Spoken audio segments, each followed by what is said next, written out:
Hello दोस्तों, मेरा नाम चंद्रशेखर है और आज के इस वीडियो में हम बात करने वाले हैं कि अगर आप हंगेरी का वर्क वीज़ा, जिसे हम बोलते हैं residence permit for the purpose of employment, apply करने वाले हैं तो आपको क्या क्या डॉक्यूमेंट्स चाहिए। इससे पहले कि हम आगे बढ़े, मैं आपसे रिक्वेस्ट करूंगा कि आप हमारे यूट्यूब चैनल को सब्सक्राइब कर लीजिए, क्योंकि मेरा पर्पज़ है आपको 100% जेन्युइन इन्फॉर्मेशन देना। तो दोस्तों, अगर आप हंगेरी में काम करने के लिए जा रहे हैं तो आम तौर पे आप अप्लाई करेंगे residence permit for the purpose of employment, जिसे हम आम बोलचाल की भाषा में वर्क वीज़ा भी बोलते हैं। अब कुछ केसेस में आप हंगेरियन कार्ड या ईयू ब्लू कार्ड भी अप्लाई करेंगे, लेकिन उस बारे में हम अलग से वीडियो करेंगे। तो आइए नज़र डालते हैं कि हंगेरी के वर्क वीज़ा या residence permit for the purpose of employment के लिए क्या क्या डॉक्यूमेंट्स चाहिए। जो सबसे पहला डॉक्यूमेंट है वो है एप्लीकेशन फॉर्म और अपेंडिक्स 9.6। जी हाँ, ये जो एप्लीकेशन फॉर्म है और जो अपेंडिक्स है ये आप डाउनलोड कर सकते हैं हंगेरियन इमिग्रेशन की वेबसाइट से, जो है oif.gov.hu। ये जो लिंक है मैं आपके साथ डिस्क्रिप्शन में भी शेयर कर रहा हूँ। तो एप्लीकेशन फॉर्म भर लीजिए, साथ में अपेंडिक्स भर लीजिए। फिर जो दूसरा डॉक्यूमेंट ज़रूरी है वो है आपका पासपोर्ट। आपका पासपोर्ट वैलिड होना चाहिए। मैं रिकमेंड करूँगा कि जब आप अपना हंगेरी का वर्क वीज़ा अप्लाई कर रहे हो तो आपके पासपोर्ट की वैलिडिटी कम से कम 3 साल होनी चाहिए, क्योंकि जो आपको हंगेरी जाके रेजिडेंस परमिट कार्ड मिलता है उसकी वैलिडिटी 2 साल होती है। तो इसलिए अच्छा ये रहेगा कि जब आप अपना वर्क वीज़ा या residence permit for the purpose of employment apply कर रहे हैं तो आपका पासपोर्ट कम से कम 3 साल वैलिड हो, और अगर 2.5 साल भी है तो चल जाएगा, लेकिन अच्छा ये रहेगा कि 3 साल होना चाहिए। फिर उसमें 2 ब्लैंक पेजेस होने चाहिए, क्योंकि आपके पासपोर्ट पे वीज़ा को स्टिक किया जाता है या चिपकाया जाता है। फिर एक और चीज़ ज़रूरी है कि आपको एक स्टेटमेंट देनी है कि जब आपका रेजिडेंस परमिट कार्ड ख़त्म हो जाएगा या आपका रेजिडेंस परमिट कार्ड कैंसिल हो जाता है तो आप वॉलंटरीली या अपनी मर्ज़ी से हंगेरी और ईयू को छोड़ देंगे। तो एक सिंपल से पेपर पे आप ये लिख सकते हैं, इसमें कोई इतना कॉम्प्लेक्स है नहीं। वो क्या लिखना है वो भी मैं आपके साथ डिस्क्रिप्शन में शेयर कर रहा हूँ, तो वो भी आप देख सकते हैं। फिर हम को चाहिए वैलिड ट्रैवल इंश्योरेंस। अब ट्रैवल इंश्योरेंस मैं कहूँगा आप 1 महीने का भी ले सकते हैं, और आप ये लिख सकते हैं कि आप वहाँ पे जाके एक्चुअल हेल्थ इंश्योरेंस खरीद लेंगे। तो इस स्टेज पे आपको हेल्थ इंश्योरेंस नहीं चाहिए, सिर्फ ट्रैवल इंश्योरेंस चल जाएगा। फिर है police clearance certificate. Police clearance certificate आपको आम तौर पे पासपोर्ट ऑफिस से बनवाना है।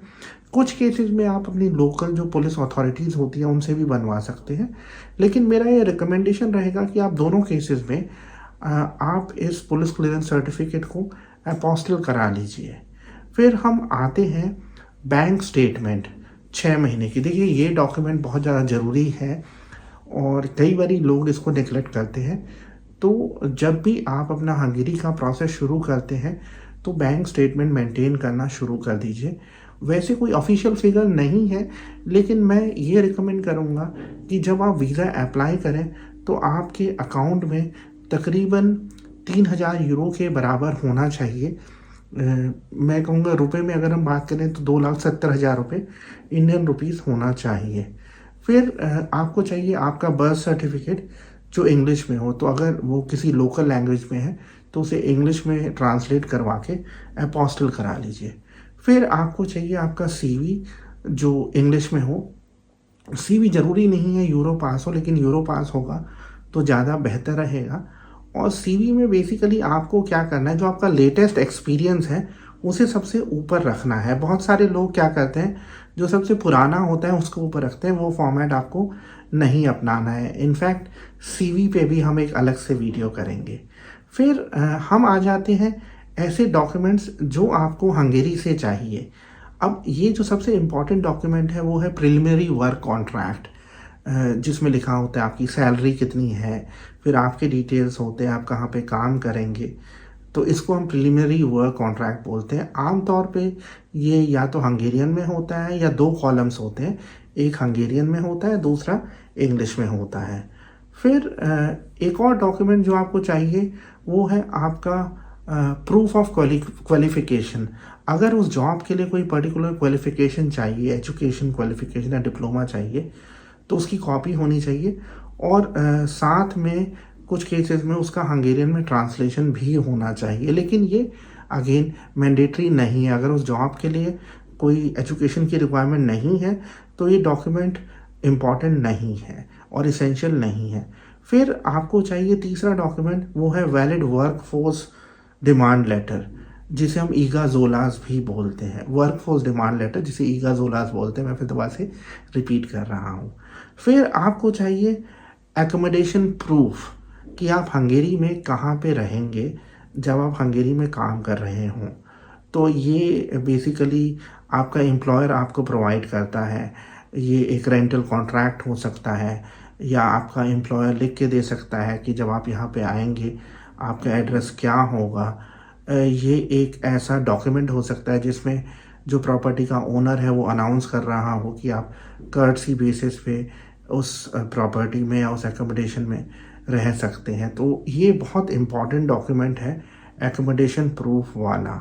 फिर इसके साथ ही आपको बेसिकली जो एक ऑप्शनल डॉक्यूमेंट है वो है, जैसे आपकी जो सैलरी स्लिप्स हो गई, आपका इनकम टैक्स रिटर्न हो गया।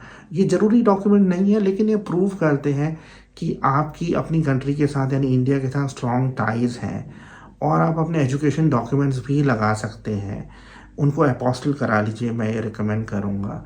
साथ ही कोई भी ऐसा डॉक्यूमेंट जो ये प्रूव करता हो कि आपके पास रेलेवेंट वर्क एक्सपीरियंस है और आपकी इंडिया में सिचुएशन अच्छी है और आप एक इलीगल इमिग्रेंट नहीं बनेंगे, तो ये सब डॉक्यूमेंट्स आपको एनक्लोज करने हैं। और अगर आपको लगता है कोई ऐसा और एडिशनल डॉक्यूमेंट है जो आपकी सिचुएशन को अच्छे से एक्सप्रेस कर सकता है, वो भी आप लगा सकते हैं। एक और चीज़ जो होती है आम तौर पे इंडिया में और पाकिस्तान में भी होती है, वो है वर्क वीज़ा के दौरान इंटरव्यू।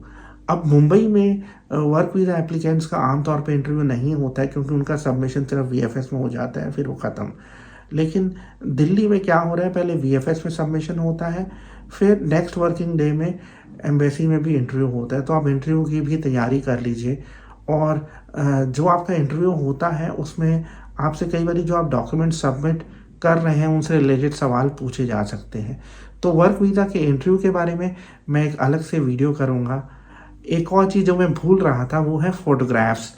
आपको फ़ोटोग्राफ्स भी ले जानी है और ये जो फ़ोटोग्राफ्स हैं ये वाइट बैकग्राउंड में होनी चाहिए और रिसेंट की होनी चाहिए, पिछले 3 महीने में आपने खिंचाई हुई हो, ये ज़रूरी है।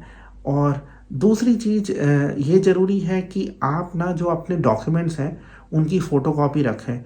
मैं कहूँगा कि 2 कॉपीज़ हर एक डॉक्यूमेंट की कर लें और सेट्स बना लें। और जो आप फ़ोटोकॉपी करें वो सिर्फ ना एक सिंगल साइड पे करें, दोनों साइड्स पे ना करें। अब जैसे कई बार कैसे होते हैं, फॉर एग्जांपल डिग्री जो होती है वो दोनों साइड पे होती है। इसका मतलब ये नहीं है कि आप उसकी फ़ोटोकॉपी भी 2 साइड पे कर दें। अगर सपोज़ करिए डिग्री फ्रंट और बैक साइड में है तो आप उसको 2 पेजेस में कॉपी करेंगे।